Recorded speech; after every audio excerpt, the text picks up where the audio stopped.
What's up, Santosh family? Namaste and greeting from Sushi Santosh. Today in this video, I'm gonna teach you 3 different types of deep fried sushi rolls with hot Philadelphia. So it will be really crunchy, crusty, and crispy, and really yummy. Also, we can say easily it's a cooked sushi at home. Let's go. Okay, that is still part of the salmon. So I'm gonna prepare for the hot Philadelphia. I'm gonna clean this black part. Yes.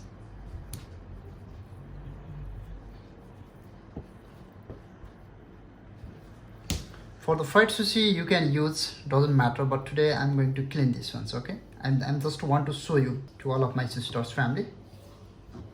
Hot Philadelphia is very famous in Brazil especially, and somehow it is also very famous in Portugal. So in a fusion sushi restaurants, that fried sushi, that deep fried hot Philadelphia is very famous. If you feel uncomfortable to eat raw fish, that will be a great opportunity to, if you are introducing first time sushi, okay, in a restaurants or even in your at home. I've heard the bamboo mat. If you don't know how to wrap bamboo mat, you can check link on my description box. I'm gonna put there. That is the half seaweed. As I told many times, seaweed always have rough side and shiny side. As you can see here, that is the full seaweed. For example, that is whole seaweed. If I make the sushi roll with whole seaweed using with colorful ingredients, it's called futomaki. But today I'm going to make Hosomaki Salmon to make the hot Philadelphia, okay?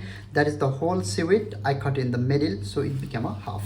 If you don't know how to make sushi rice and how to make sushi rice vinegar, you can check link on my description box. Place the sushi rice very softly and gently. After placing sushi rice all around the nori, seaweed, you can make little bit press to put the Filadelfia. That is the Filadelfia. And now I'm going to use the salmon tira. When you are working in a sushi, 4 finger, it is very important because 3 or 4 finger times 2 will be equal of nori seaweed. So I'm gonna place salmon here.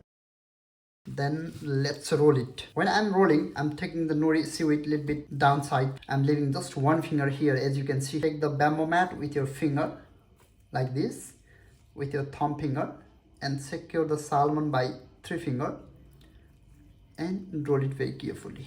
Yes, and give a little bit press. If you want to make a little bit tight sushi roll, you can do like this. Yes, then roll it again.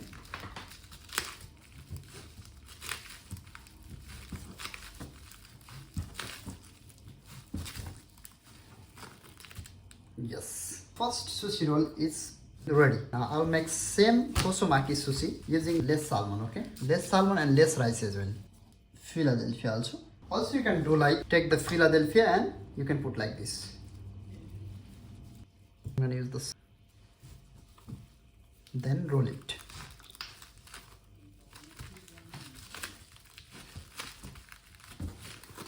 Yes. This is the perfect one. Now I'm gonna make the one Norimaki. Norimaki means I'm not going to use whole seaweed. I'm going to use almost 67% of the seaweed. That means 2/3 of the seaweed. That means 1/3 of seaweed is already I take out from there. So let's use sushi rice. Separate it very gently and softly. I'm always saying very softly and gently because you are not allowed to do like this. The rice will be more chewy. I'll use here. I'm going to use mango here inside the sushi roll. Also you can use the cucumber, avocado and mango. Let's use the avocado and mango, okay?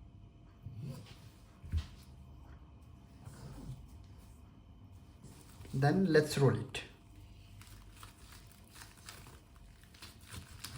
Because avocado will give the creaminess and the mango will give the little bit sweet.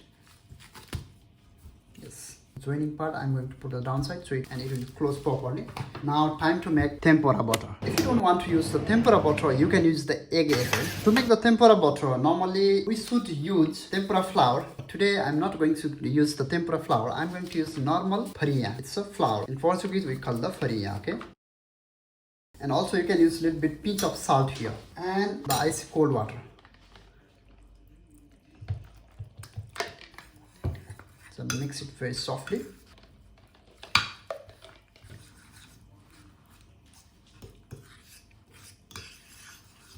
That is the properly if you are making sushi at home. Okay, in restaurants we will use the little bit yogi oil and little bit pinch of salt, little bit sesame oil here, and sometimes I can use beer and the sparkling water also instead of icy cold water. Okay, so it will be different flavor and it will be more crunchy and extra level of texture also.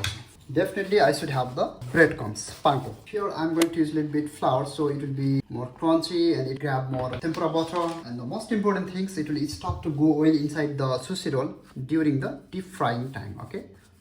Yes. Okay, now let's dip inside the tempura butter. Then put in the panko. Yes.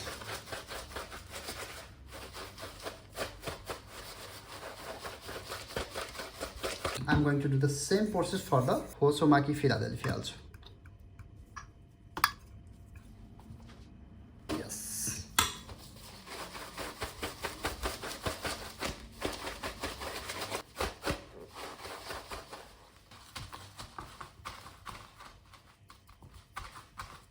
I'm doing another also. I'm going to take out these ones here and that Norimaki as well. Now time to do another ones.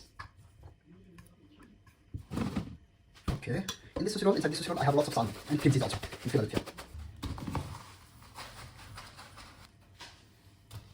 Okay, for the deep frying oil, you can use any kinds of vegetable oil. Also, you can add little bit sesame oil, white sesame oil. It will give the extra level of aroma and it will be more crunchy. But if you are making sushi at home, you can use normal vegetable oil. No need to be worried, okay?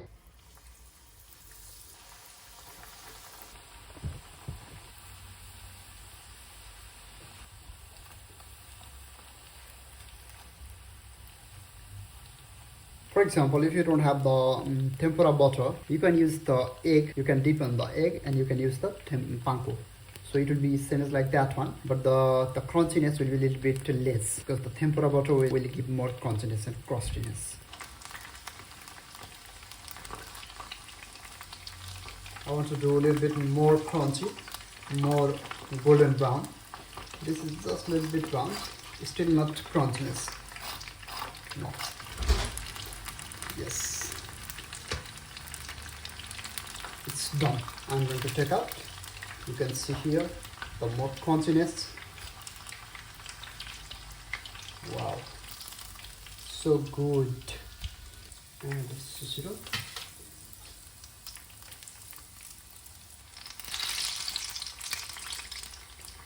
The temperature should not more than 175 degrees Celsius. If you make it more than 180 degrees Celsius, the outside layer will be burned very fast, but the inside will be remain same. So the 175 degrees Celsius is the perfect temperatures.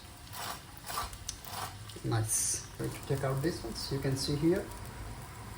It's very golden brown, crunchy, crusty. Wow. Yes.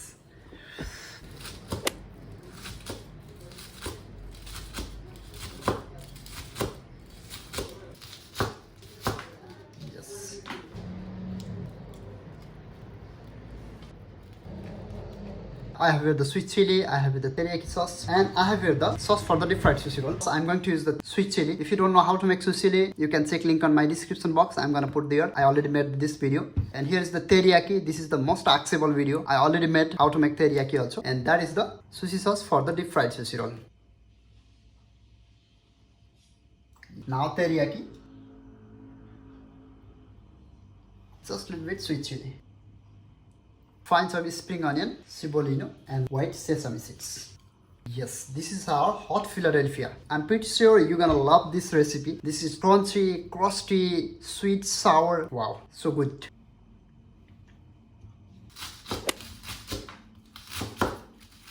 Wow, so crunchy.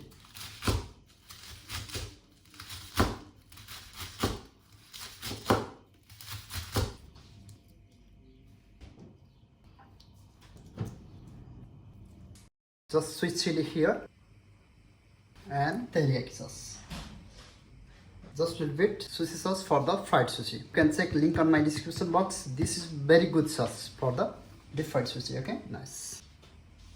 and just a bit white sesame seeds. This is how we can make hot Philadelphia at home. You can use a little bit lemon zest so it will be different flavor.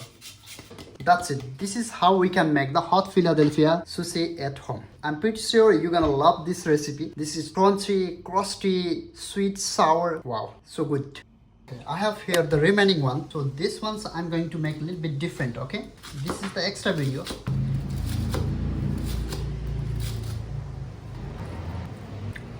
Now I'm going to add on the top a little bit Philadelphia. Yes. And you can use here strawberry, morongo, or you can use just a little bit passion fruit. Flavor will be really different passion fruit, okay? And on the top, just a little bit cibolino, onion chips, and white sesame seeds. Yes, this is the another way we can present our hot Philadelphia.